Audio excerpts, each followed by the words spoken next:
Asseyez-vous, peuple de Dieu. Naweza kuikaa watoto wa Mungu. Sois loué, qu'il soit béni notre Dieu. Asifiwe, abarikiwe Mungu wetu. Il mérite l'adoration et la gloire. Anastahili kumwabudu na kumrudishia utukufu. Merci Seigneur Jésus. Asante Bwana Yesu. Que Dieu vous bénisse. Mungu amibariki. Que sa grâce soit toujours sur vous ce matin encore. Neema yake idumu tena zaidi asubuhi ya leo juu yenu. Que la bonté surabonde dans vos vies. Wema wake ufurike ndani ya maisha yenu. Alléluia. Amina. Une semaine glorieuse encore. Juma ya utukufu tena. Car ce qui n'a pas fait, il va continuer à le faire. Kwa sababu vyenye kutenda ataendelea na kuvitenda. Tout ce qui est conforme à sa volonté Kila kitu kinalingana na mapenzi yake, finira par arriver. mwisho ya yote mpaka kitatukia. Quelles que soient les gesticulations de l'ennemi. Ingawa kupanda juu kushuka chini kwa adui. Parce qu'il a dit, j'agirai, qui s'y opposera? Yeye alisema nitatenda, nani atapingana na mimi? J'accomplirai toutes mes bonnes paroles. Nitatimiza masemo yangu yote mazuri. Et quand je vais me mettre à agir, Na wakati nitaanza kutenda, personne ne peut s'opposer. hakuna mwenye anaweza kupingana. Ah, ça c'est notre Dieu qui a parlé comme ça. Huyu ni Mungu wetu ndio alisema mambo Et qui hii. continue à parler encore ce matin. Na anaendelea na Hallelujah. kuongea na asubuhi ya leo. Ok, de Corinthiens chapitre 10. Wakorinto wa pili sura yake ya 10. Que Dieu, alléluia. Amina. Que Dieu bénisse Jean-Claude et son équipe. Hein? Mungu ambariki Jean-Claude na timu yote mzima. Mais si vous pouviez faire ça tous les dimanches, Kama kila siku ya Jumapili kama njoo paka hivi binekalaka, hein? Vous faites seulement aujourd'hui munaifanya paka leo. parce que vous avez concert Juu l'après-midi. ya leo kwa sababu mtaimba magharibi. Si vous pouviez faire ça tous les dimanches. Lakini kama mliwezaka kwanza kubifanya kila Hallelujah. siku ya Jumapili. Alors, cameraman, j'espère que cette histoire ne vous empêche pas de bien filmer le message. Hein? Ok. Alors, 2 Corinthiens chapitre 10, Wakorinto wa pili sura yake ya 10. verset 3. Nous revenons encore sur ça. Mstari wake wa 3 tunarudililia tena pale. Que Dieu soit loué, qu'il soit béni. Apewe sifa na abarikiwe. Alors, nous lisons. Tunasoma, Sans doute, nous sommes des hommes et nous vivons comme tels, mais nous ne menons pas notre combat d'une manière purement humaine. tuku watu Ainsi, car les armes avec lesquelles nous combattons ne sont pas simplement humaines, elles tiennent leur puissance de Dieu. Elles tiennent leur puissance de Dieu qui les rend capables de renverser des forteresses. Oui, nous renversons les faux raisonnements, ainsi que toute hauteur ou tout ce qui s'élève contre la connaissance de notre Dieu. Et nous faisons captif, prisonnière, toute pensée, toute puissance, pour l'amener à obéir à Jésus-Christ. Éphésiens chapitre 6. Waefeso sura yake ya 6. Éphésiens 6, Waefeso sura yake ya 6. nous lisons à partir du 10e verset. Tunaanza kusoma tokea shairi yake ya 10. Alors l'apôtre Paul dit ceci, que pour conclure, puisez votre force dans le Seigneur et dans sa grande puissance. Revêtez-vous de l'armure de Dieu afin de pouvoir tenir ferme contre toutes les ruses du diable. Car nous n'avons pas à lutter contre des êtres de chair et de sang, mais nous avons à lutter contre les puissances, contre les autorités, contre les pouvoirs de ce monde des ténèbres. Nous avons à lutter contre les esprits méchants dans le monde céleste. Alors, c'est pourquoi prenez toutes les armes de Dieu afin de pouvoir tenir ferme et résister après avoir tout surmonté. Est-ce qu'on peut nous mettre le verset qui suit? Tutilie mashairi yafuatayo. Le verset qui suit, mon frère. C'est pourquoi endossez-vous l'armure que Dieu donne afin de pouvoir résister aux mauvais jours et tenir ferme jusqu'au bout. Allez-y. Maintenant, il s'agit des différentes armes. Il y a la vérité pour ceinture, il y a la justice, la droiture comme cuirasse. Il y a l'évangile, la bonne nouvelle de paix comme chaussure à nos pieds. Il y a le bouclier de la foi. Ensuite, il y a le casque du salut. Prenez le salut pour casque. Et enfin, l'épée du Saint-Esprit, c'est-à-dire la parole de Dieu. Est-ce qu'on peut acclamer la Tupige parole makofi juu ya neno la Bwana Mungu.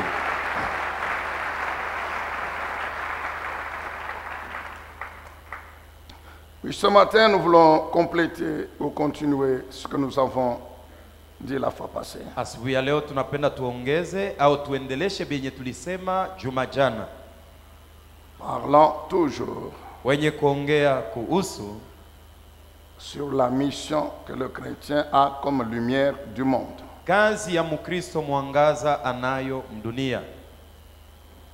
La mission du chrétien en tant que lumière du monde. Kazi ya Mkristo yeye mwangaza ya dunia.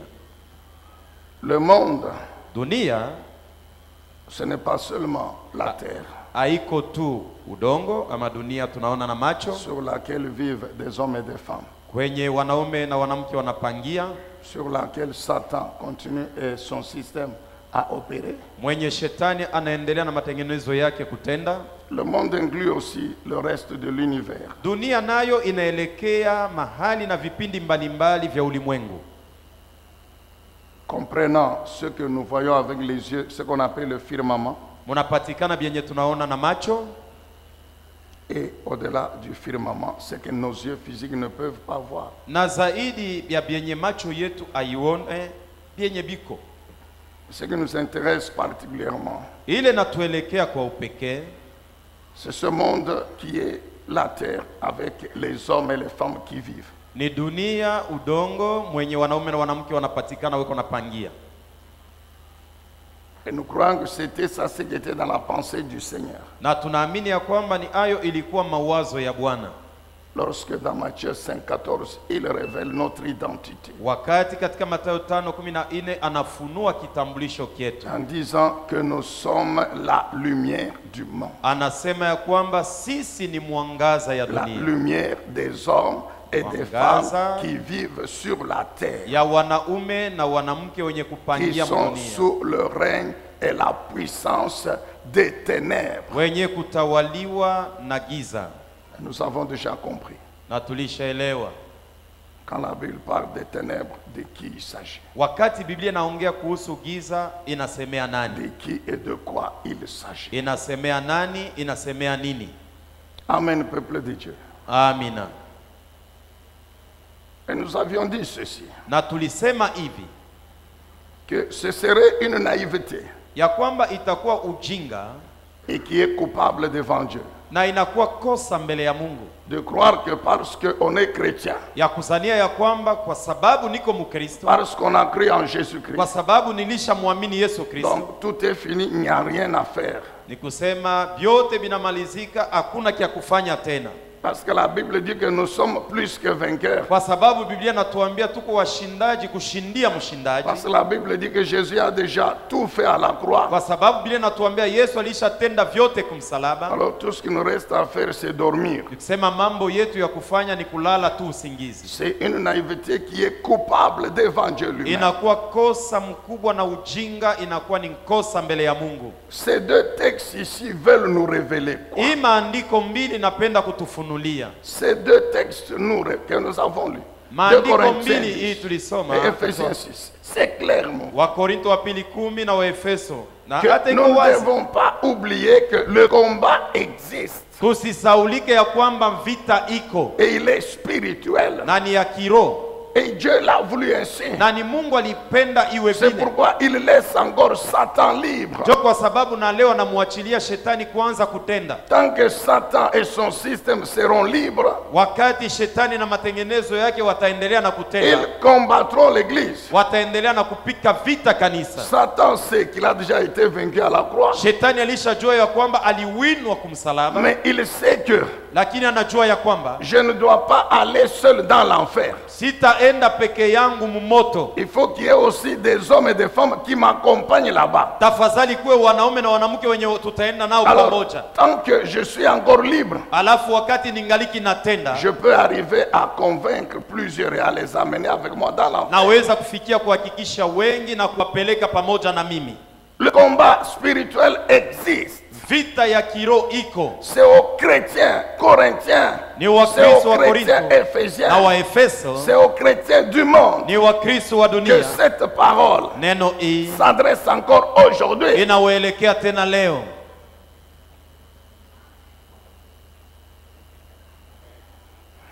Il est là le combat. Vita iko Et Dieu est conscient que le combat est là. na Mungu yeye mwenyewe anajua kwamba vita iko hapo. Alors maintenant, qu'est-ce que Dieu fait? Sasa Mungu anafanya nini?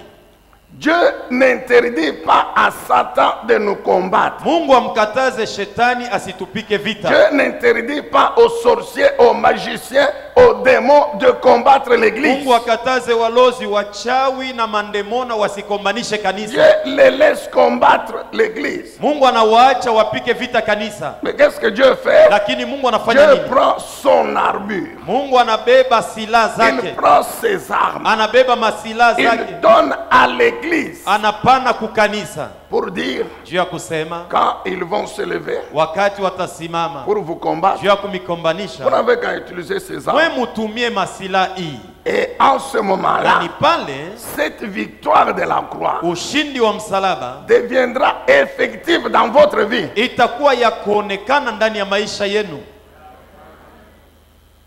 C'est après la croix de Jésus Ni kisha msalaba wa Yesu que le Saint-Esprit inspire l'apôtre Paul. ndiyo Roho Mtakatifu anamvuvia mtume Paulo. Le Seigneur Jésus qui a parlé à Paul, Bwana Yesu aliongea na Paulo, qui lui a donné la mission. alimpatia kazi. Mais c'est Jésus ressuscité. Chini ule Yesu mwenye C'était kufufuka pas avant d'aller sur la croix. haikukuwe mbele ya yeye kupanda kumsalaba. Non. Hapana, Le Seigneur qui parle à Paul, c'est le même qui a tout fait à la croix. Bwana mwenye anaongea na Paulo ni yeye alitenda vyote kumsalaba. Il dit quoi à Paul? Anamwambia nini Paulo? Je t'ai suscité, je Nilikuchagua t'envoie. na kutuma, Voici la mission. kazi yo hii. Ouvre les yeux de ceux qui sont dans les ténèbres. Ouvre-leur les yeux. Fungula macho abene kupatikana mugiza, Nous vous avons wafungue macho. expliqué cette mission. Tulikufasiria kazi hii. Apocalypse, Actes des Apôtres, Matendo la Mitume 26. 26. Il dit, je t'envoie. Anasema na kutuma. Avec quelle mission? Na kazi gani? Que tu leur ouvres les yeux. Ils sont Wafungue aveuglés par wawe Satan, macho. aveuglés par son enseignement, Penye aveuglés kupofushwa na par shetani na son mafundisho mensonge, yake na uongo aveuglés par wake, sa puissance. wanapofushwa na uwezo wake. Avec ma parole, Pamoja na neno langu tu vas leur ouvrir les yeux. utawafungula Parce que macho, ma parole a la kwa puissance sababu neno langu ina uwezo d'anéantir les ténèbres partout où elles sont. ya kuponda giza mahali popote hiyo inafika. Et quand tu as fait cela, Na wakati au unafanya même vile, moment, pale pale tu les transfères de unawahamisha, la puissance de Satan kuwatosha muwezo wa à shetani ma puissance. na kuwapeleka muwezo wangu. Quand ils croient ma parole, Wakati wanaamini neno langu, automatiquement ils sont transférés. pale pale wanahamishwa, Et après, na kisha bien sûr, hakika je vais leur pardonner. nitawasamea. Et quand ils seront Na pardonnés, wakati watasamewa, bien sûr, hakika ils deviendront aussi héritiers de mon héritage avec tous watakuwa les saints. warithi wa urithi yangu pamoja na watakatifu wote. C'est ainsi que quand ils se retrouvent Na ni vile wakati anapatikana devant Elimas le magicien, mbele ya Elimasi mchawi,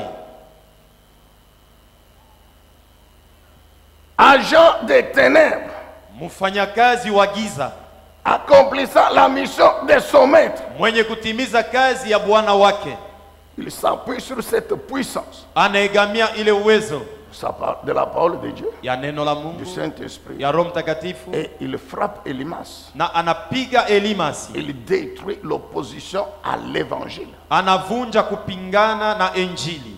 Amen, bien-aimé dans le Seigneur. Amina. Retiens ceci, mon frère. Jua hivi ndugu yangu, L'objectif principal de Satan, kifukuzio kia kwanza kia shetani c'est détruire l'homme. Je te le répète. ni kuharibu mutu, na kuambia tena, Détruire l'homme par le péché kuharibu mutu kupitia zambi, et l'empêcher de vivre avec Dieu.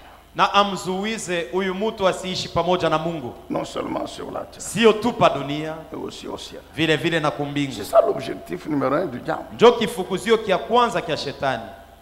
Souvent, nous croyons que le diable, son objectif, c'est nous empêcher de manger. C'est Kila mara tunazaniaka ya kwamba shetani kazi yake ni kutuzuiza tusikule chakula, nous empêcher d'avoir l'argent, kutuzuiza tusipate franga, hapana. nous empêcher de nous marier, non. Kutuzuiza tusiolewe, tusiowane, hapana. Ça, ce sont les petites besognes qu'il a laissées aux petits sorciers aussi. Tule ni tumakazi kidogo, njo tule ashaambia balozi twabo kufanya. Lui, Satan, Lakini ye mwenye son shetani, objectif kifukuzio principal, yake kikubwa c'est détruire tout homme ni kuharibu mtu par wote le péché, kupitia zambi, ainsi l'empêcher de vivre avec Dieu. na hivi kumzuiza asiishi pamoja na C'est Mungu. tout faire pour empêcher tout homme de croire en Ni Jésus-Christ. kufanya juu chini juu ya kuzuiza mtu asimwamini Yesu Car Kristo, Satan sait que le premier péché kwa sababu shetani anajua kwamba zambi ya qu'un kwanza homme puisse commettre dans sa vie, ile mtu anaweza kutenda maisha yake c'est refuser de croire en ni Jésus-Christ. kukataa kumwamini Yesu. C'est ce qu'il dit dans Jean 16. Njo ile anasema katika Yohane Quand 16, il viendra, wakati atakuja le Saint-Esprit, Roho Mtakatifu il convaincra atahakikisha les gens du monde bantu ba dunia concernant le péché. mambo yanaelekea zambi Quel péché? na zambi fulani, Parce qu'il ne Kwa croit sababu pas iache. en moi. kwa sababu bo abaniamini mimi. C'est pourquoi il dit, tout homme qui ne croit pas en moi, le Fils de Dieu, il est déjà jugé. Anasema yeyote asinyamini mimi mwana wa Mungu alishahukumiwa. Or, le jugement, c'est pour ceux qui sont... Le jugement, c'est en fait la condamnation. Hukumu ni kuhukumiwa, Et la condamnation, ce sont les coupables. na kuhukumiwa ni mtu alifanya kosa. Donc, tout celui qui ne croit pas en Jésus, Yeyote amwamini Yesu Kristo, automatiquement, pale pale il a péché contre Dieu. anatenda zambi mbele ya Mungu, Et tout pécheur contre Dieu na zambi yote ukitenda mbele ya Mungu est coupable.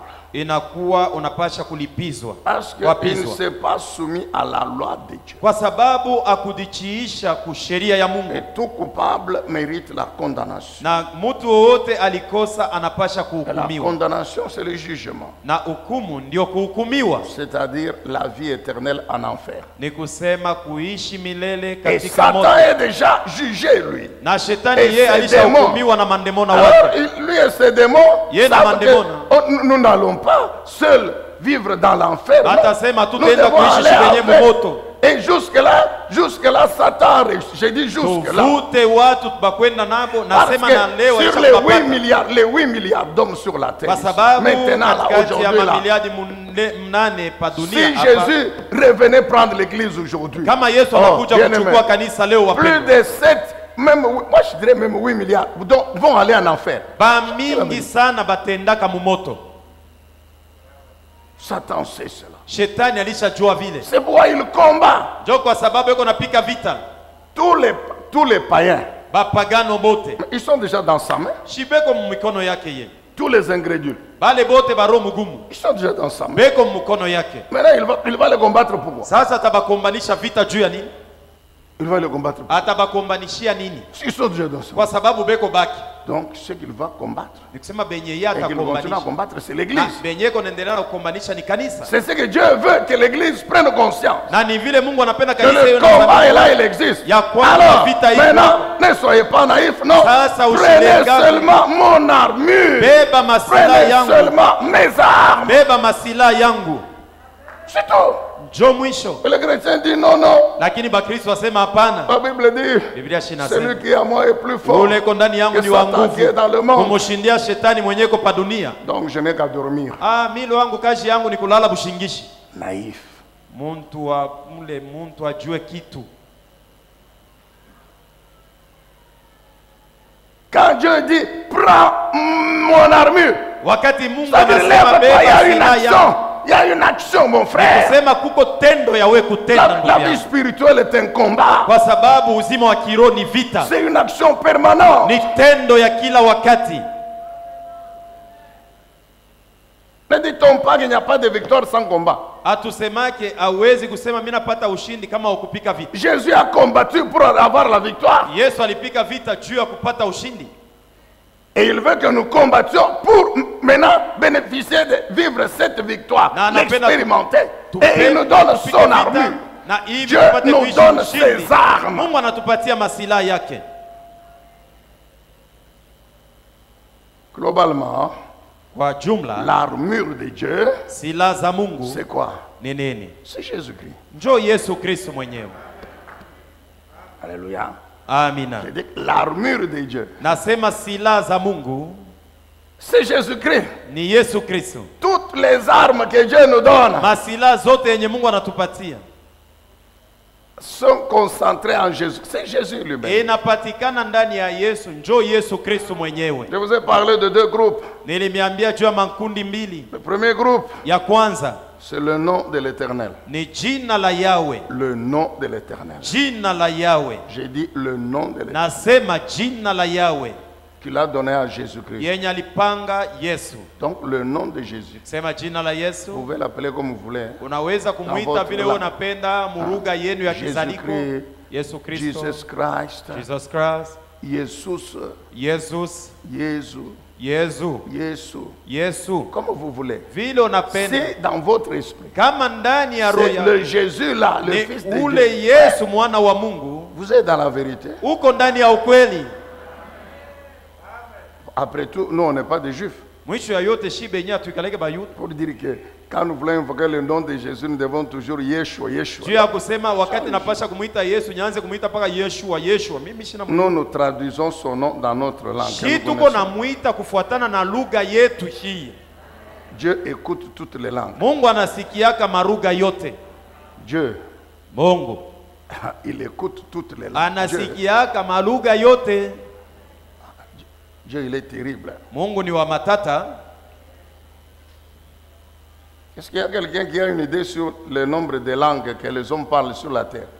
Kuko mtu anakuwa anaweza kujua wingi ya maruga batu wanakuwa naongea pa dunia, wingi wa maruga. Des centaines, je dirais même des milliers, mon frère. Na inaweza kuwa maelfu.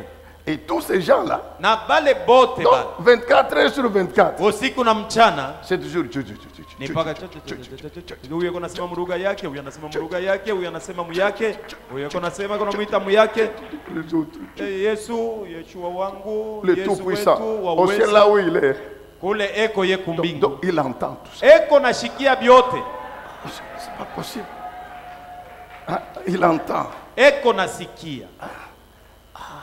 Je ne sais pas si si tu essayes de comprendre. Bon, Sijue kama unajaribu kuelewa. J'essaie un peu de comprendre. Non, mais c'est compliqué. Hein? Najaribu kwanza kubielewa biko napitikana je ni bia matata. Rien qu'ici, là. Hapa tupake hivi tuko humu. Il y a au moins 20 langues différentes. Muko karibu maruga 12 ya akuachana. Il y a au moins 20 dialectes. Mettons le français et l'anglais à côté. Tuweke Ici, tu il y a au moins 20 Kiingereza na dialectes. Kimombo Si pembeni. nous appelons les gens, venez Kama louer tunaita Jésus au micro ici. Ce Beba sera kiburi terrible. utuambie useme mkia kwenu muite Mungu. Shibitakuwa bia Mais matata. il est là, il entend. Lakini iko na bisikia byote. Oh, Jésus est Dieu. Yesu ni Mungu. Alléluia. Amina. Amen, Église. Amina. Donc il y a son nom, Basi kuna jina le lake. nom de Dieu. Jina la Mungu. Dieu dit quoi? Mungu anasema nini? J'aime ça. Psaume 89, Zaburi 89, verset 21 à 22. 21 odi Dieu dit 22. la force de David, Mungu anasema nguvu ya la Daudi. puissance de David dans le combat. Uwezo ya Daudi muvita. C'est mon nom à moi. Ni l'Éternel. jina langu mimi Yawe. La force de David, s'élèvera par mon nom à moi, Nguvu ya l'Éternel. Daudi itainuka C'est kwa jina pourquoi langu mumvita. ce jeune homme, Ndio kwa sababu huyu kijana mwanaume rempli de l'Esprit de Dieu, mwenye kujazwa na il uwezo a wa Mungu regardé Goliath. aliangalia Il a Goliathi. dit Goliath, Alisema Goliathi, aujourd'hui, leo tu es par terre. mwisho Je yako coupe njo ta leo tête par Takata la kichwa yako puissance du nom kwa uwezo de wa jina l'Éternel ya wa des milele armées, Bwana wa le majeshi. Dieu de l'armée d'Israël que tu as insulté Mungu wa aujourd'hui jeshi ya par la Israeli yenye puissance ulitukana de leo son nom. kwa uwezo wa jina C'est pourquoi lake. quand lui-même est sur la terre, Ndio kwa sababu wakati à anapatikana la pa personne de Jésus, mutu wa Yesu il dit prenez mon nom, anasema chukueni jina langu, prenez mon nom. chukueni jina langu, Avec ce nom, pamoja na jina hii marchez tembeeni sur les scorpions, juu ya nge, marchez tembeeni sur les serpents. juu ya nyoka. Nous répétons ça Tunasema pour tena que les scorpions njuu bange et les serpents, na banyoka bote où qu'ils se trouvent, apatikane wapi, puissent comprendre. apate kuelewa C'est la mission que notre Dieu nous a donnée. njo kazi ile Mungu wetu Et alitupatia qu'ils shi peuvent monter, descendre. bafanye vile vyote banataka Marcher sur eux, nous marcherons. kutembea juu yabo, shi tutaendelea mpaka na kutembea juu yabo. Nous le répétons encore Tunasema tena pour que Satan entende et juu shetani asikie que notre Dieu, ya kwamba Mungu le wetu Seigneur Jésus, il a dit, Bwana Yesu alisema par la puissance de mon nom, kwa uwezo wa jina langu marcher sur toute la puissance du diable. tembeeni juu ya uwezo wote wa shetani. Mais nous un peu, psaume 91. Utuwekee kwanza Zaburi 91. Psaume chapitre 91. Avant même que Jésus ne dise ça dans sa bouche. Mbele hata ya Yesu kubitamka ndani ya kinwa chake. Psaume 91. Zaburi 91. Ça doit être le verset 4, je crois. C'est écrit.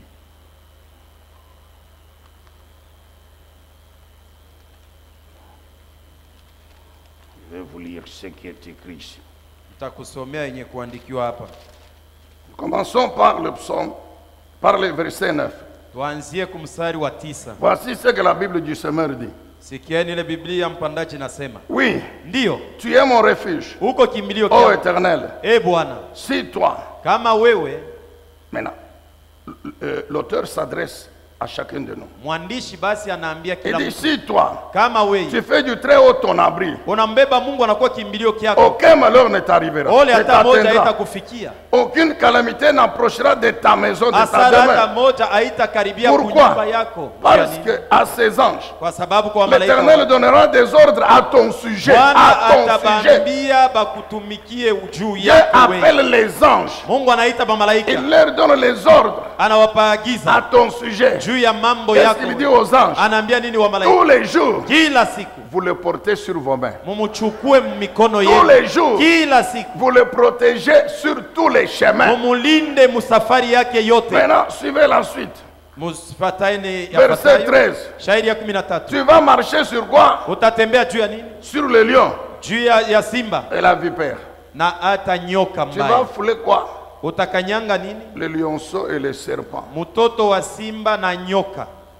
C'est écrit, mon frère. Shibirisha kuandikiwa ndugu yangu. Maintenant, toi, tu dis non, non. Sasa wewe unasema hapana, Celui qui est à moi ule eko ndani est yangu, plus fort que Satan qui est dans le monde. eko wa nguvu kushindia shetani eko mdunia. Maintenant, les scorpions viennent. Sasa bange banakuja. Tu continues à dormir. Wewe loko ulicha kulala Mais busingi. Jésus t'a dit de lever le pied Yesu de alicha grâce. kuambia inua mukulu yako kanyanga bo.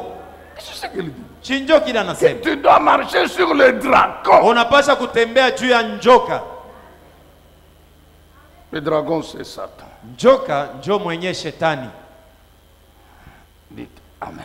Semeni amina. Donc, nous avons le nom de Jésus. Tuko na jina la Yesu, Nous avons la parole de Dieu tuko na neno la Mungu comme arme. kama sila. Là, notez, le temps passe. Andikeni, hatuna wakati. Jérémie chapitre 1er, Yeremia sura ya kwanza, le verset 9 et 10. mstari wa 9 hadi wa 10. Nous connaissons cette mission que Dieu a donnée à Jérémie. Tunajua kazi Mungu alimpatia Yeremia. Jérémie, c'est un prophète, un grand prophète. Yeremia ni nabii kubwa. Dieu lui dit quoi? Mungu anamwambia Je nini? t'établis, Na toi là, wewe comme prophète. kama nabii Je t'envoie vers les nations, na kutuma y mataifa compris Israël na ici. Israeli vile vile. Pourquoi? Juu ya nini? Pour que tu arraches, Hivi upokonye, pour que tu abattes, hivi pour que ukate, tu ruines, hivi upate pour que tu kuharibisha, détruises. hivi uharibishe. Mais c'est Dieu qui dit à Jérémie. Shini Mungu ndio anaambia Yeremia. Jérémie est un homme de la même nature que nous. Yeremia muntu paka saa shie.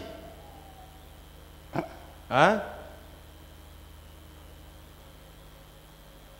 Qu'est-ce que Jérémie devait arracher? Yeremia alipasha Détruire, abattre. kupokonya nini? C'est le Alipasha kubomola système nini? de Satan. Ni matengenezo ya C'est shetani. Satan et son Ni système. shetani na matengenezo yake. En Israël, dans le monde, dans les nations. Waisraeli mu mataifa na pa dunia mzima. Arracher, Alipasha kuongola, détruire, alipasha kufuta, ruiner, alipasha kubomola, déraciner. alipasha kuongola Et quand kabisa. il a fait ce Na wakati travail-là, anafanya ile kazi, au même moment, pale pale il bâtit anajenga la gloire de l'Éternel. utukufu ya wa milele Bwana. Quand les magiciens, les sorciers, les démons Wakati sont wachawi frappés, walowezi wanapigwa, le peuple est libéré watu wanawekwa huru et il peut croire. na wanaweza kuamini. Hein, tu vois, Sasa tu unaona trouves les gens là, ils unakutanisha sont sous la bado domination de Satan. beko natawaliwa na Par shetani la puissance kwa uwezo du nom de Jésus, wa de jina la la Yesu, parole de Dieu, ya neno par la la puissance kwa uwezo du Saint-Esprit wa Roho de Dieu. Mtakatifu wa Mais Mungu. qu'est-ce que tu fais? unafanya Tu nini? détruis la domination. Unavunja Tu vunja détruis les utawala, dominateurs. Et là, unatawala, les gens là unashinda sont mwenyewe libérés. kuwapatia ule uwezo na watu wanakuwekewa huru. Automatiquement, tu les transfères Pale pale unawahamisha, du royaume des ténèbres, unawatosha chini ya de la giza puissance de Satan. na uwezo wa Tu les shetani, introduis unawaingiza dans le royaume de la ndani ya lumière, ufalme wa mwangaza où il y a la puissance de mwenye Dieu. mnakuwa uwezo wa Mungu. Alléluia. Amina. Deuxième groupe d'armes. Na hata kundi ya pili ya masila, Deuxième groupe d'armes. kundi ya pili ya silaha. Écoutez bien, mais avant de parler du deuxième groupe d'armes, je voulais vous dire ceci. Mbele ya kuongea hii kundi ya pili, napenda nikwambie hivi. Il y a des gens qui croient que Dieu leur a donné la mission d'être les avocats des sorciers et des magiciens. Huko bantu bengine banazania kwamba Mungu alibachagua, alibaita njuba kwe batetezi ya bachawi na balozi Et de tous les pécheurs invétérés, incrédules, Na- irréductibles. batenda zambi wale Endurci. bote arisha kukamkamana paka munzambi, hawezi Non, kuacha zambi. non, Hapana, Dieu, de toute façon, toi tu es bon. namna yote we Mungu we mwenyewe De toute kumwema, façon, bon, laisse-les vivre dans le péché. ubayache lwabo bendele na Après kuishi tout, maisha Jésus est yao. déjà mort sur la croix. Yesu Laisse-les sharisha vivre dans- kubakufiaka na bopa Toi, msalaba, tu es ubache bon, lwabo bendele tu na es kuishi bon. mpaka À vile, cause de ta bonté, kwa sababu ya wema wako tu les amèneras toujours au ciel. Mungu. Mwisho ya yote na bopa ko tababebako tabengisha mumbingu yako. C'est ce qui est écrit. Njoo ile lisha kuandikiwa. Écoutez, Shikia, c'est le pasteur Sylvestre ici qui m'a rappelé un verset là. ni Pastor Sylvester alinikumbusha shairi moja, Jérémie chapitre 13. Écoute-moi. Yeremia sura yake ya 13. Sikia, Je ne sais pas comment toi tu vas interpréter ce verset. sijue vile utaitafsiri na kuisikia hii. Jérémie chapitre 13, le verset 23. Yeremia 13:23. Jérémie 13, 23. Yeremia 13:23. C'est Dieu qui parle. C'est Ni Dieu qui Mungu parle. ndio iko nasema. Dieu dit quoi? Mungu anasema nini? Un Éthiopien peut-il changer la couleur de sa peau? Mzaliwa wa Ethiopia anaweza kubadilisha rangi ya mwili yake? Un léopard Chui peut-il changer sa peau? Donc sa peau n'a plus les taches. anaweza Noir et kugeuza blanc. ngozi yake, haitakuwa tena na matakataka, abebe ngozi ingine? Dieu dit de même. Hein, Mungu anasema paka comment vile pourriez-vous vous mettre à bien agir? mnaweza kuanza kutenda matendo mazuri, Vous qui avez pris l'habitude de commettre le mal. mwe Comprenez? bale zowezo yenu ni paka kutenda mabaya. Unaelewa? Je vous ai posé la question. Nilikuuliza ulizo, Depuis que Jésus est mort sur la croix, tangu Yesu alikufa kumsalaba, il n'y a plus de sorciers dans le monde. baloja bekalaki eko tena mdunia, Il n'y a plus de magiciens. bachawi ya bekalaki eko Vous voulez tena. dire que les sorciers là qui sont durs sorciers n'ont jamais entendu la parole de Dieu? Ni kusema bale baloji bengaliki Non, na non, je buloji vous mpaka pose na la leo question. baba Vous yashikiaka voulez neno dire la que les Mungu. sorciers qui sont dans toutes nos églises ici, Baloji bote chrétiennes, bale tout beko ça, makanisa partout là, yetu. vous voulez dire ils n'ont jamais entendu la parole de Wewe Dieu? utatuambia sema bayashikiaka neno la Mungu. Ils ne savent pas que Jésus est Dieu, plus Ah, bah, fort, yo, plus puissant que leur maître. Ils Yesu connaissent. njo Mungu wa uwezo wa nguvu kushindia Mais- mwalimu wabo. Comment ces gens, Namna gani bale bantu? ces gens sont devenus les Éthiopiens? Aba bantu banakuwa bazaliwa wa Ethiopia, Ils sont devenus les léopards. Les léopards. banakuwa banchui. Ok, je ferme la parenthèse. Mzuri, mimi naacha ile mambo, Mais c'est Dieu qui dit, hein? lakini ni Mungu ndio anasema. Vous, Donc votre cœur est tellement endurci. Ni que- kusema uko Donc, na roho vous avez ngumu sana. déjà mis une croix sur croire à moi. Ulisha kusema we ile mambo ya kumwamini Yesu mimi haina yangu mimi. Alors qu'est-ce que je vais faire moi Dieu? Sasa mimi Mungu nitafanya nini? Non, le jugement vous attend. Hukumu Alléluia. iko na Amen. kuchunga. Amen église, amen église. Amina. Non, non, ne soyez pas triste. Hapana, ushuzunike. Toi et moi, nous sommes saints. We na mimi ile mambo yabo haituangalie, tuko patakatifu lwetu. Alléluia. Amina. Éphésiens chapitre 6. Waefeso sura yake ya C'est 6. là que nous trouvons le deuxième groupe d'armes. Njoo kwenye tunapata kundi ya pili ya Peuple de masilaha. Dieu, écoutez attentivement aujourd'hui encore. Batoto ba Mungu msikie tena kwa utaratibu tena leo. Comment utiliser les armes d'Éphésiens? Namna gani tutatumikisha ile masilaha ya Waefeso? La Bible dit bien, prenez l'armure de Dieu. Biblia inasema chukueni Et silaha la za Bible Mungu. commence à donner la liste de ces armes. Na hata Biblia inaanza kututaia ile masilaha yote. La vérité, Ukweli, la justice ou la droiture, uwaki au sawa, l'évangile. Injili. La Bible parle du salut. Biblia inasemea La juu ya Bible wokovu, parle de la foi. inasemea La imani, Bible parle de la parole de Dieu. inasemea neno la Mungu.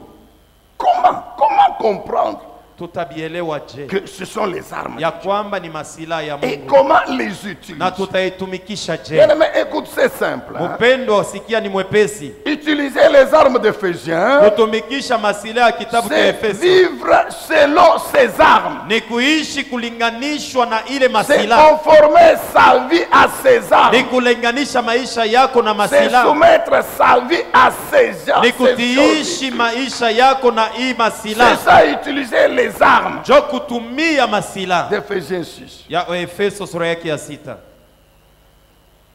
Je prends quelques minutes, je vous explique et puis nous prions. Nichukue madakika chache nimifasirie kisha tutaomba. Amen, Église de Dieu. Amina. La Bible parle de la vérité. Biblia inaongea kuhusu ukweli. Et tous nous savons que la vérité, Sisi sote tunajua kwamba ukweli c'est la parole de Dieu. ni neno la Mungu, Et la parole de Dieu, c'est Dieu lui-même. na neno la Mungu ndiye Mungu mwenyewe. Et la parole de Dieu, c'est Jésus-Christ. Neno la Mungu ndiye Yesu Kristo. Il dit, Père, Anasema Baba, sanctifie-les watakase par ta parole. kupitia neno lako. Ta parole est la vérité. Neno lako ni ukweli. Il s'adresse aux Juifs. Anaambia Et Wayuda, il dit, vous connaîtrez la vérité. anasema mtajua ukweli, Et cette vérité a la puissance de vous libérer, na de ukweli vous ina uwezo affranchir, ya kumweka katika de vous huru, bénir, ya de kumibariki, tout faire dans ya votre kufanya vie, kila kitu de vous maisha faire yenu, triompher. ya kumipatia ushindi. Alors ça veut dire quoi? Basi Donc, ni kusema nini? tout homme Kila mtu qui conforme sa vie analinganisha maisha yake à la vérité, na ukweli, donc il est appelé à triompher. anaitwa kushinda.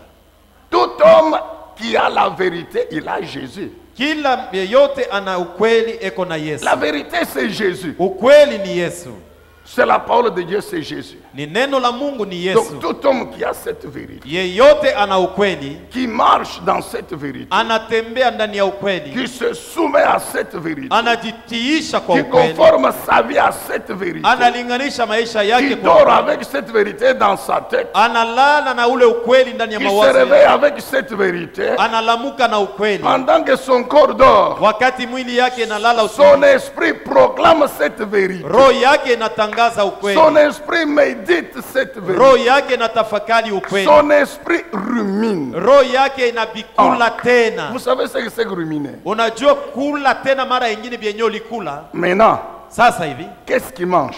ni nini unakula? Je vous rappelle encore maintenant. Na kukumbusha tena Ce sasa n'est hivi, pas votre ventre qui mange. haina tumbo yako ndio iko Maintenant, c'est natumia votre chakula. esprit qui mange. Sasa ni roho yako ndio iko Maintenant, nakula. la nuit, Sasa usiku, quand votre corps dort, wakati mwili yako inalala le ventre rempli par le foufou, il n'y a pas na de problème. sasa ntumbo Mais votre ilishakujaza esprit a déjà mangé ce matin. roho yako ilishakula Alors, quand le siku. corps dort, Wakati mwili le inalala corps peut même ronfler. Il n'y a pas de problème. inaweza hata kunguruma Mais kumatata, l'esprit est en train de ruminer. lakini roho iko na L'esprit kula est en tena, train de proclamer.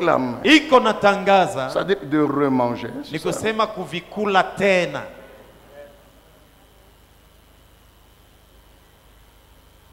Le diable, la Bible le qualifie de qui? Shetani, Biblia inamuita asema ni nani? Le diable. Shetani. Jésus dit quoi? Yesu anasema nini? Il est le anakuwa nani? Le menteur. Muongo. Jésus dit qu'il est le Père, Yesu anamuita asema ye njo baba. le créateur du mensonge. Na ye njo mwenye aliumbaka na bongo Donc là où il y mwenye. a le diable, c'est seulement le mensonge. Pale shetani Tu comprends, ye mon ni frère? paka bongo tu. Là où il y a le diable, c'est seulement le mensonge. Pale shetani yeko, ye kazi yake ni bongo tu. Et tous nous savons, Sisi sote tunajua. le mensonge, Uongo. même s'il peut courir comment, Atake menaweza kupika mbio je.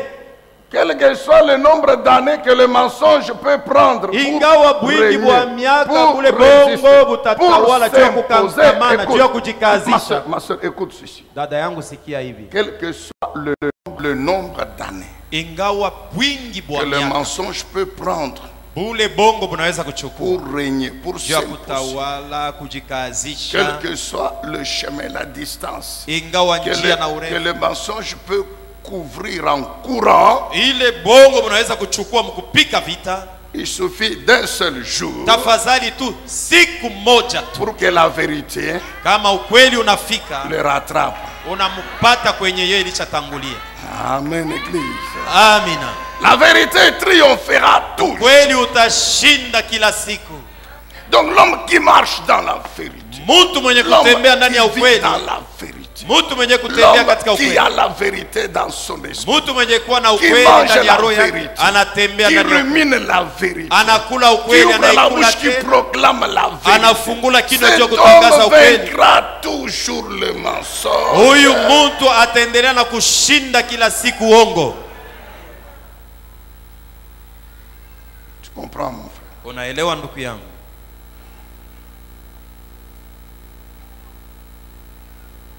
Attends aussi. La justice. Ukweli, uwaki.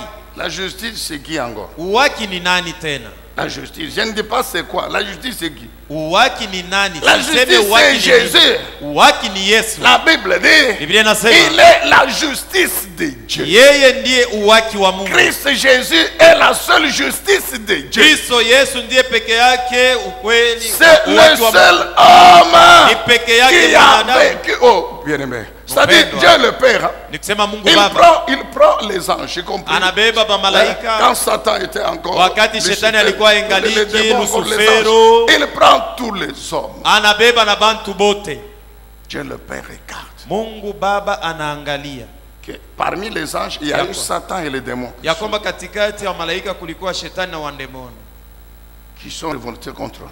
na hata walimutombokea yeye. Parmi les hommes, tous, Katikati ya watu wote depuis leur ancêtre Adam et Ève, tokea babu zao Tous. Adamu na Hawa bote ils ont péché contre moi. balitenda zambi mbele Maintenant, yangu. ils regardent Jésus, Anamwangalia Yesu l'unique homme peke yake mwanadamu qui a vécu ule aliishi sans commettre aucun bila péché. kutenda zambi hata moja. Alors c'est pourquoi Dieu dit non. Ndio kwa sababu Mungu anasema Ma justice à moi, Dieu, uwaki wangu mimi Mungu c'est lui. njoo yeye huyu. Ah, mon frère, comment Ndugu yangu, je crois que tu allais acclamer. nilizania kwamba utapika makofi. Toi, écoute, toi là, toi. We shikia, Si aujourd'hui tu es juste, kama leo kwa wa uwaki, le ciel te Bingu. considère comme juste. mbingu inakutangaza ya kwamba huko mwenye Mais haki. c'est parce que quand tu as cru, Ni juu siku le liamini, ciel a pris maintenant la justice, mbingu ilichukua uwaki, qui est Jésus, anayekuwa et Yesu il te l'a imputé. anakupatia hayo C'est wewe. pourquoi la Bible Ni dit hivi Biblia que inasema tous ceux qui croient yeyote anaamini en lui ndani yake yeye sont justifiés. anahesabiwa haki. Est-ce que vous comprenez? Naelewa? Afin que tous ceux qui croient en Jésus reçoivent Hivi la yeyote anamwamini Yesu justification par Dieu. apokee kuhesabiwa haki na Mungu. Or, là où il y a, quel est le contraire de la justice? Kipindupindu kia uwaki ni nini? C'est l'injustice, non? Uzalimu. Maintenant, prenons la justice et l'injustice. Sasa tubebe uwaki na uzalimu. Qu'est-ce qui est plus fort? Kia nguvu kushinda ni kiaje? Non, non. La justice et l'injustice. Uwaki na uzalimu. Qu'est-ce qui est plus fort? Kia nguvu ni kia C'est wapi? la justice. Ni uwaki.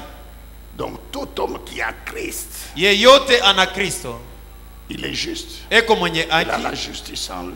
eko na uwaki ndani yake, Sa vie, elle est juste. uzima wake ni wa Donc uwaki. cet homme Nikisema yule mtu vaincra toujours l'injustice. ataendelea na kushinda kila siku uzalimu, C'est-à-dire Satan et son système. ni kusema shetani na matengenezo Donc yake. sois seulement juste. Uwe tu mwenye Et haki, nous savons que les voies de la justice na tunajua njia ya uwaki sont tracées par toujours la parole de Dieu. na ni mpaka Toujours neno la Mungu lui, inatutengenezea, ni mpaka yeye Yesu, Comprenez? Toujours lui Jésus. mpaka yeye Yesu. Naelewa Dieu prend sa justice, Mungu anabeba uwaki wake, qui est Jésus, anayekuwa il nous Yesu, l'impute. Et anatupatia, puis il dit, kisha maintenant anatuambia regarde, sasa, angalia maintenant que je t'ai déclaré juste, sasa nakutangaza mwenye haki, désormais, kuanzia leo tu dois tout faire unapasha kufanya pour vyote devenir effectivement juste. juu ya Parce wewe que, kuwa mwenye écoute, haki, kwa sababu sikia, toi que je déclare juste aujourd'hui, wewe mwenyewe en natangaza mwenye réalité, haki leo. il y a quelques secondes, tu étais injuste, Kwa tu étais ukweli, méchant, nyuma tu nyuma étais ulikuwa pécheur, mzalimu, tu ulikuwa comprends? mtenda Tu dhambi, étais unaelewa? pécheur, Ulikuwa mtenda et dhambi tu n'as rien fait. na ukufanya Tout ce kitu. que tu as fait, c'est pécher contre moi. Kile Dieu. kitu ulikuwa nafanya ni Mais kutenda dhambi Jésus, mbele yangu, il lakini est mort Yesu pour tes péchés. alikukufia Donc, juu ya dhambi yako. l'amour que toi tu méritais, Hivi lui, lufu il lenye l'a pris. ulistahili, lakini C'est yeye pourquoi alikukufa. moi je ne te tue pas. Jo, kwa Mais sababu attention, sitakuua, lakini c'est keba pour anga. que à partir de Ni juu maintenant, kuanzia sasa tu deviennes effectivement juste devant kweli moi. kweli uwe mwenye Et haki comment tu mbele vas yangu, devenir effectivement juste devant na je moi? utakuwa mwenye haki C'est mbele en yangu marchant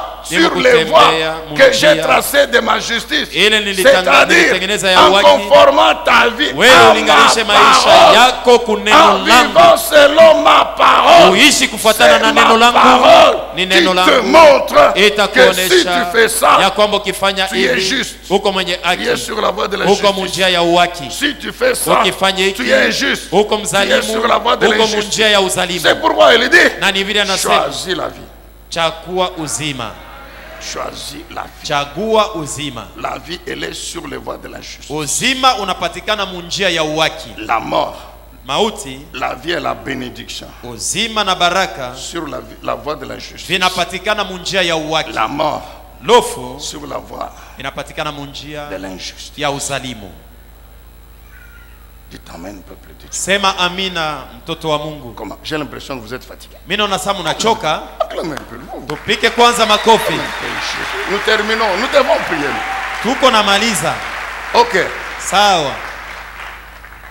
L'évangile. Injili. Qu'on nous mette un peu Romains chapitre 1 verset 16. Waroma sura yake ya kwanza mstari wa 16. Romains 1 16. Waroma sura ya kwanza 16. Romains chapitre 1 le verset 16. Waroma sura yake ya kwanza mstari wa 16. Paul dit quoi? Paulo anasema nini? Car Kwa sababu je suis fier de l'évangile. najifiera kwa sababu ya Injili. D'autres versions disent je n'ai point honte de l'évangile. Ufafanuo wengine nasema sisikie aya juu ya Injili. Pourquoi je n'ai point honte? Kwa sababu gani Pourquoi je sisikie suis aya? fier? Kwa sababu gani najifiera Pourquoi na je me furahia? glorifie? Kwa sababu Parce que gani najitukuza? Kwa l'évangile, sababu c'est Injili la puissance de Dieu uwezo wa Mungu. par laquelle il sauve tous ceux qui croient. Les juifs Kupitia et les hayo non-juifs. inaokoa wale wote wanaamini, Wayuda na wenye hawana Wayuda. L'évangile, c'est la puissance de Dieu. Injili ni uwezo wa Mungu. L'évangile, c'est la bonne nouvelle. Injili ni habari Donc, njema. tout homme qui a la bonne nouvelle dans sa bouche, Yeyote ana habari njema mkinwa qui kyake, proclame la bonne nouvelle partout où il est, anatangaza habari njema mahali popote anapatikana, au bureau, kwa ofisi, dans les véhicules, katika gari, à la maison, kunyumba, à l'église, kanisa, partout au travail, mahali popote, sur kukanisa, les chantiers. mkazi, La bonne nouvelle est dans sa bouche. habari njema iko kinwani Et mwake.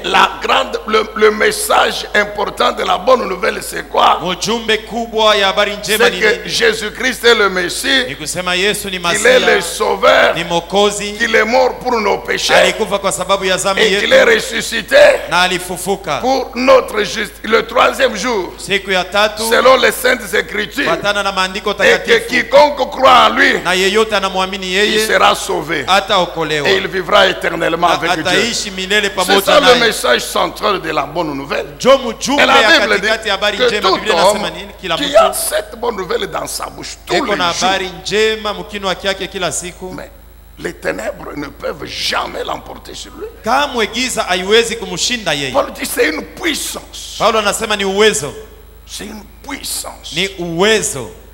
L'évangile. Injili Une puissance ni uwezo, qui sauve. Je vous ai expliqué inaokoa. que Nilimifasiria la puissance de l'évangile uwezo ya injili anéantit Satan et son système, inamponda shetani na matengenezo yake yote qui règne sur les âmes des gens. yenye kutawala Et quand manafsi ya Satan et watu. le système sont anéantis, Na wakati shetani na matengenezo yanavunjwa, les hommes sont libérés watu wanawekwa huru et ils peuvent croire na wanaweza kuamini et entrer dans l'héritage du ciel. na kuingia katika urithi. Après, il y a le salut Na kisha kuna wokovu comme casque. kama kofia. Nous savons, bien-aimés, Tunajua wapendwa, le salut. wokovu, En fait, je voulais dire, nous savons l'importance du casque pour les militaires. tunajua mafaa ya kofia juu ya waskari. C'est pour que la balle n'atteigne pas la tête. Ni njuu lisasi isimuingie mkichwa, Parce que si la balle atteint la tête, kwa sababu kama lisasi inamuingia mkichwa c'est fini. kunamalizika. Mais si la balle atteint le bras, le corps, Lakini kama lisasi inaingia mkulu mumukono, le militaire peut encore vivre et continuer à combattre. askari anaweza kuendelea na kuishi na kupika vita. Le salut, nous savons. Wokovu tunajua, Le salut, wokovu c'est la foi, pas.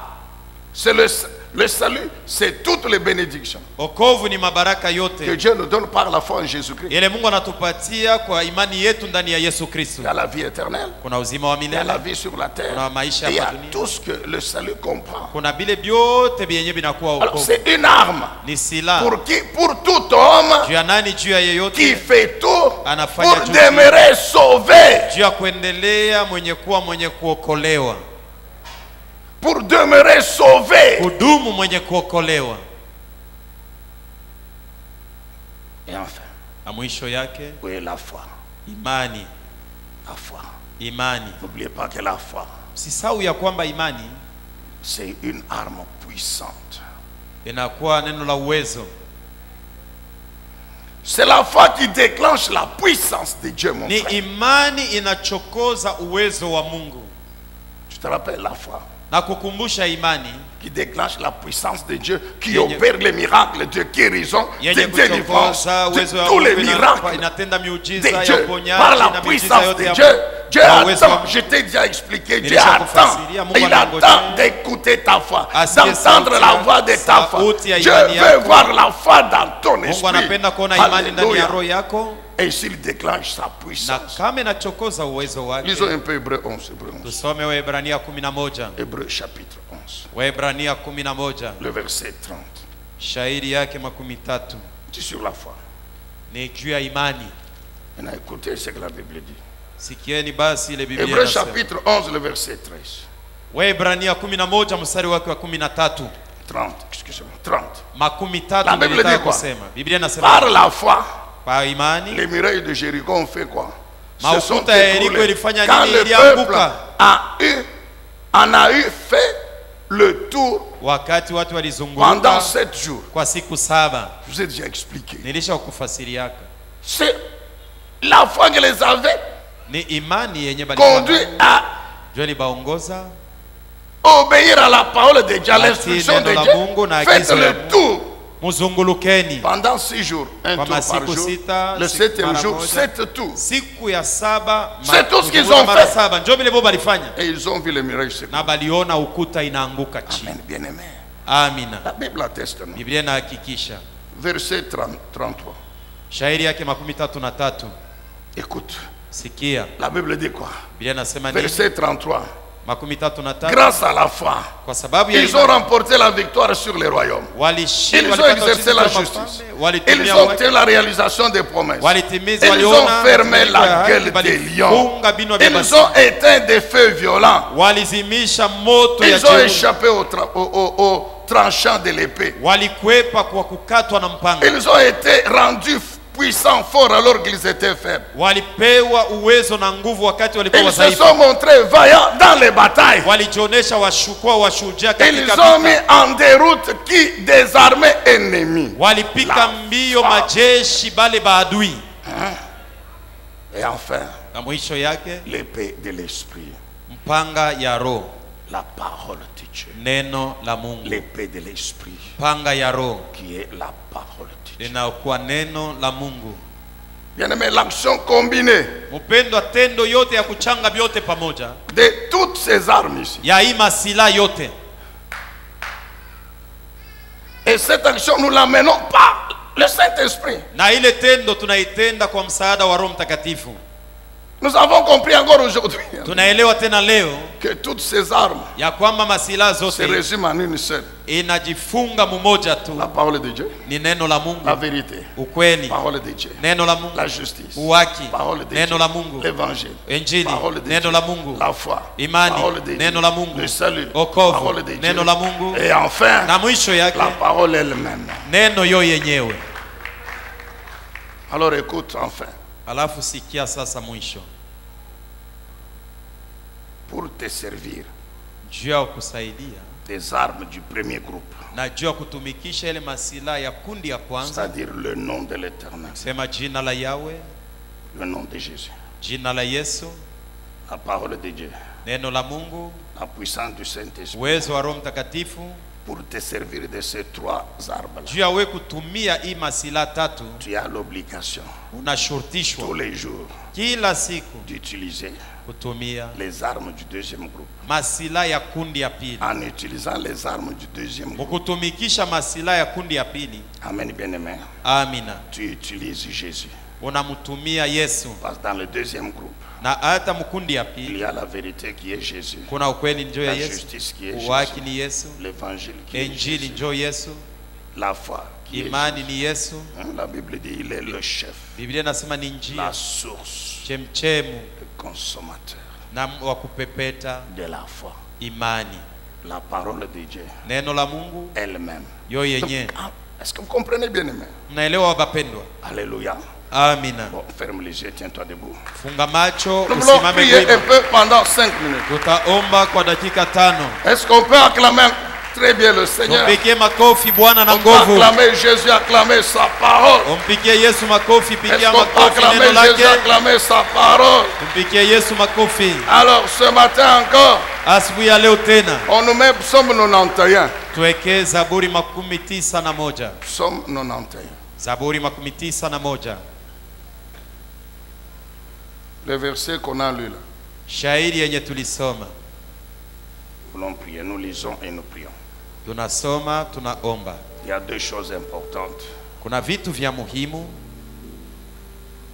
Alors la Bible dit, l'Éternel est mon refuge. Biblia inasema Bwana ni kimbilio kyangu. Ainsi, si je fais de lui Na le kama- Dieu très haut, je fais de lui mon abri, Kama namufanya ye Mungu wangu anakuwa kifichamio kyangu, ma retraite, kimbilio ma kyangu, forteresse, boma yangu, alors na sasa aucun malheur ne va ole m'atteindre. hata moja haitanifikia. Alors, Na sasa aucun malheur n'approchera de ma maison. ole hata moja haitakaribia je demeure. nyumba yangu mwenyewe niko napangia. Pourquoi? Juu ya nini? Parce que Kwa sababu je crois que tous les jours, naamini ya kwamba kila siku il donnera les ordres à ses anges ataambia bamalaika bake de veiller sur mes chemins, bakeshe munjia de yangu, me protéger sur les chemins, banikinge munjia de yangu, me porter sur leurs mains. banichukue Donc mikononi pendant mwao. que je marche sur les chemins, Nikusema wakati niko natembea munjia, les anges me transportent. bamalaika balisha nichukua, Je suis comme un bébé dans leurs mains. niko saa mtoto mchanga mikononi mwao. Ainsi, je ne peux pas. Voyez.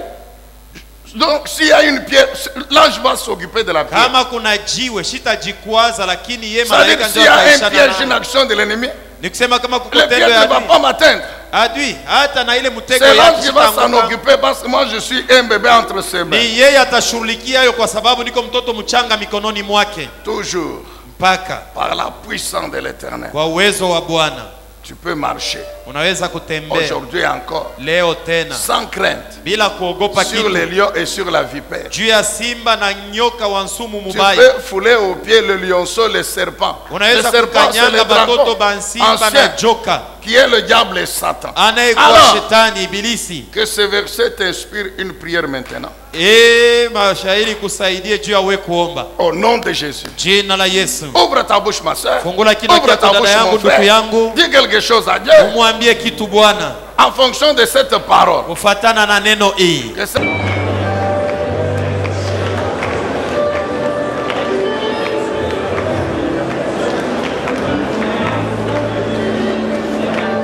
Bien-aimé, prie le Seigneur. Bien-aimé, prie le Seigneur. Exerce ta foi encore ce matin.